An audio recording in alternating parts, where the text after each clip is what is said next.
Welcome to Fast Track Pega. So today we'll see OBJ validation in activity. So how we can do this OBJ validation. So before this OBJ validation, I'll create my case manually. See here I have employee ID, first name, last name, date of joining, and there is any awards received in the last quarter, is any contribution to organization, or is participated in any other organizational activity. So if I submit, so I'm able to go next step, but that's not the case. So I need to validate user input. So whenever you entering, so I need this employee ID or first name. This is an like mandatory fields are required, and also in the, let's say, in the date of joining, if we enter like a future date, so if I submit, even though it is able to go forward, right? But I should not be I should restrict this.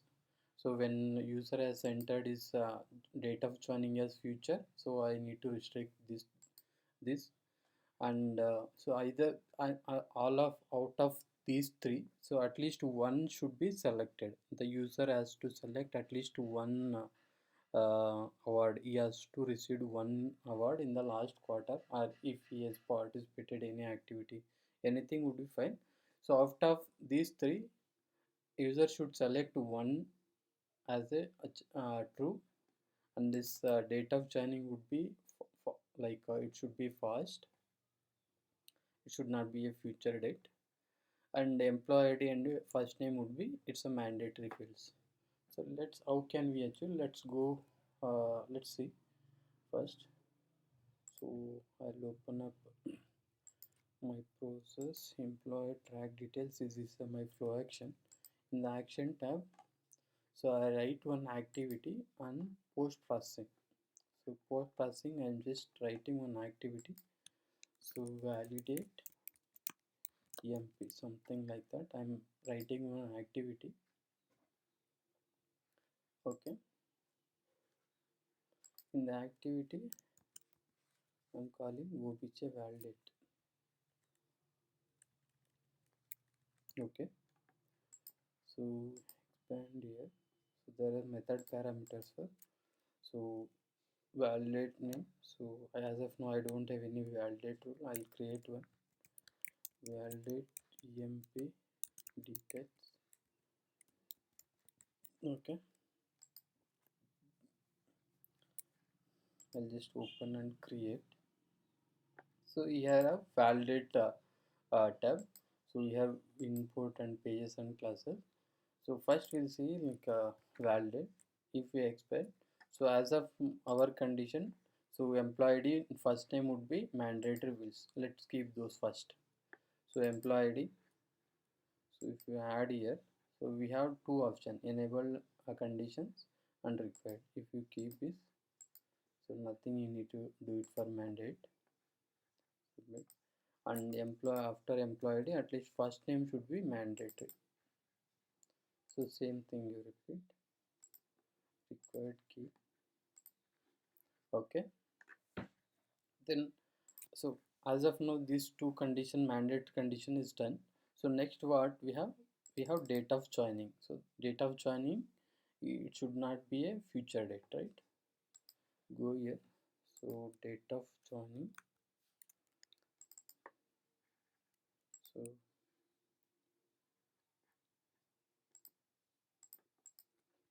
we have one date future. So if you select it, you can select the date of joining. So this date should be, if it is a future, then only we need to throw this error, or else so it is vice versa.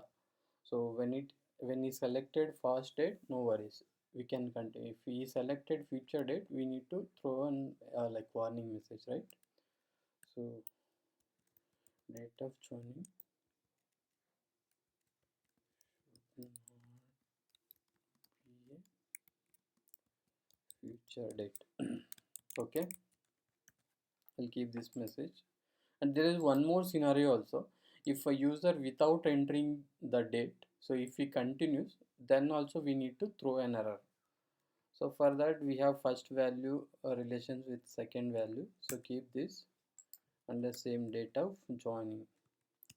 So if it whenever it is a blank, so I should also send throw this message. Okay, so just submit. And next condition what we have, so out of these three I should at least I should select at least one field, then only I should able to go forward, right? So add this. So we can target property could be anything out of those three, so I'll keep this any awards in the last quarter. So same thing, first value with the second value, so keep this got any awards in the last quarter. If it is false,